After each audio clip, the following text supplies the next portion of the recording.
¿Qué tal, amigos? Gracias por escucharme de nuevo en Verdad en la Red. En la presentación del día de hoy quiero hablarles de la transmisión de la revelación divina. Esto es cómo Dios le habló y sigue hablando al hombre. La fe cristiana no es una religión de libro, es una religión de la palabra de Dios. Y esta palabra es su Hijo. Si fuéramos ángeles, que no lo somos, podríamos ver a Dios inmediatamente. Los santos en el cielo lo pueden ver. A la hora de la muerte, si estamos en estado de gracia, tendremos una visión beatífica. Esto es una elevación del intelecto que nos capacita para ver a Dios como es. Esto es sin intervención de cosas creadas. Dios se nos transmite de una manera en la que es posible entenderlo. No podemos verlo cara a cara, entonces Él lidia con nosotros a nuestro nivel. Dios quiso perpetuar la revelación de su Hijo para las siguientes generaciones por medio de los apóstoles. Por cierto, Pedro siempre nombrado de primero. Los apóstoles predicaron y enseñaron lo que habían aprendido de Cristo. Los apóstoles asignaron obispos para la continuación de las enseñanzas y así sucesivamente. La revelación divina es Dios mismo revelado en una forma trinitaria.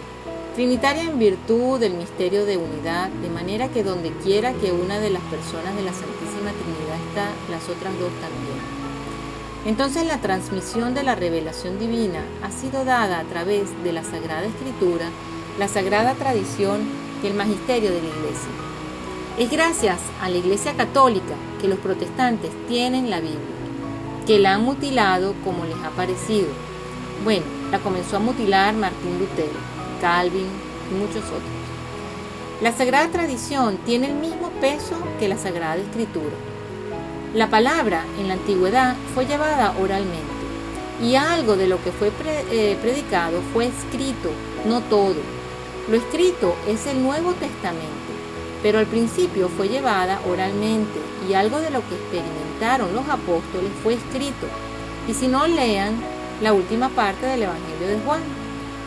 Pueden también leer en el Catecismo, que lo explica muy bien, en los párrafos 81, 82 y 83.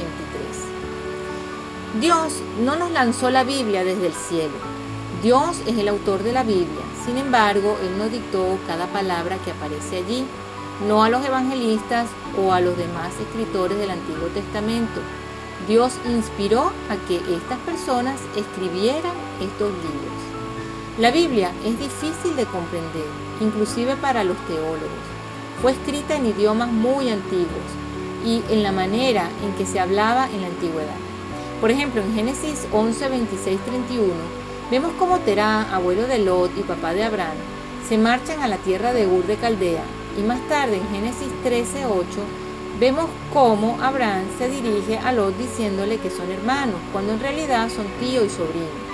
Aquí vemos cómo era el uso de ciertas palabras de la época para referirse a parientes cercanos, y qué mal interpretada cuando, por ejemplo, los protestantes se afincan diciendo que la Santísima Virgen tuvo más hijos, porque en el pasaje de Marcos, por ejemplo, Marcos 3:32, aparece que la Virgen y sus hermanos buscaban a Jesús.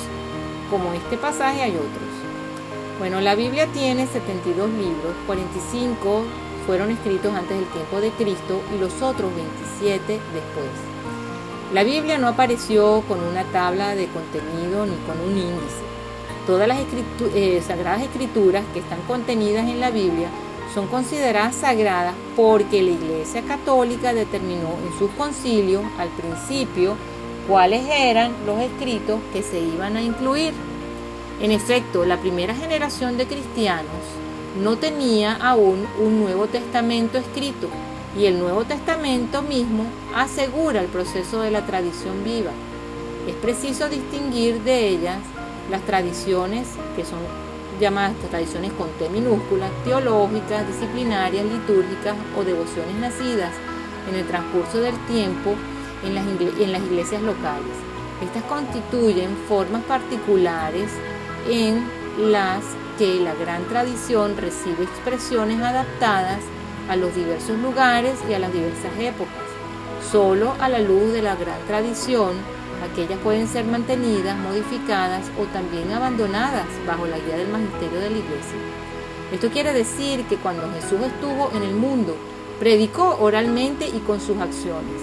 No había videocámaras ni grabadoras, de tal manera que muchas de las cosas que explicó eran parte de las tradiciones que los apóstoles conocían.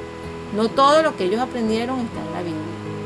Es por eso que es necesario tener un intérprete con autoridad de estas enseñanzas, porque si no vamos a terminar con tantas interpretaciones y opiniones como gente leyendo y opinando sobre las Sagradas Escrituras. La Iglesia Católica es la única autoridad para interpretar. Y para interpretar la Biblia no es solamente necesario entender el lenguaje en el que fue escrito en aquella época, pero también entender el significado que las palabras de la Biblia tuvieron para la época. La Biblia, por lo tanto, tiene que ser interpretada para ser entendida. Y para nosotros los católicos, la Iglesia es la guardia oficial e infalible de la Biblia. En su inmensa bondad, Dios ha querido que todo aquello que Él ha revelado para la salvación de todas las naciones permanezca perpetuamente en su completa integridad y sea pasada a todas las generaciones. Esta comisión fue fielmente llevada a cabo por los apóstoles, quienes por su predicación oral, por su ejemplo de vida y por sus observancias transmitieron lo que ellos recibieron de los labios de Cristo, por haber vivido con Él, por lo que ellos vieron hacerle y por lo que aprendieron del Espíritu Santo. Esta comisión fue llevada también a cabo por aquellos hombres después de los apóstoles que bajo la inspiración del Espíritu Santo se comprometieron al mensaje de la salvación. Estos son los padres de la Iglesia. Pueden leer sobre el magisterio en el párrafo 85, 86 y 87 del Catecismo. Bueno, la gente recibe la información dependiendo de su disposición. Es como si tuviéramos un filtro.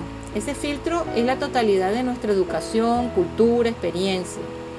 El mensaje pasa a través de ese filtro y que generalmente no chequeamos, y ahí es donde se distorsiona. La Biblia, el canon de la Escritura, fue establecido y determinado por la Iglesia en los primeros siglos de la historia. Dios es uno en 3 personas y se nos revela en la Sagrada Escritura, en el Magisterio y en la Sagrada Tradición. Ninguna puede subsistir sin la otra, están compenetradas. Sin el Magisterio no hay Sagrada Tradición, no hay Sagrada Escritura. Por ejemplo, si tu concepto de Dios es solamente el Espíritu Santo, ¿es tu concepto de Dios correcto? No. Sabemos que es Dios y 3 personas. Si tu concepto de la revelación divina es solo la Biblia, solo la Escritura, tu concepto de la revelación divina es errado. Dios se nos presentó, se nos reveló en la persona de su palabra, y esa palabra se nos transmite de una manera trinitaria. Así que cuando encontremos a estos que nos preguntan ¿dónde está eso en la Biblia? Muchas veces está allí si tienen ojos para ver, pero muchas otras cosas son aprendidas por la fe impartida más que aprendida. Es la Iglesia Católica en donde se encuentra la mesa, donde se halla el pan de los hijos que nos ayuda en nuestra fe.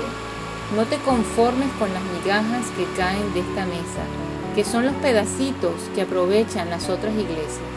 El Señor nos sirve el mejor banquete, el pan del cielo, su cuerpo y su sangre, aquí en la Iglesia Católica. Bueno, muchas gracias, que Dios los bendiga y hasta la próxima.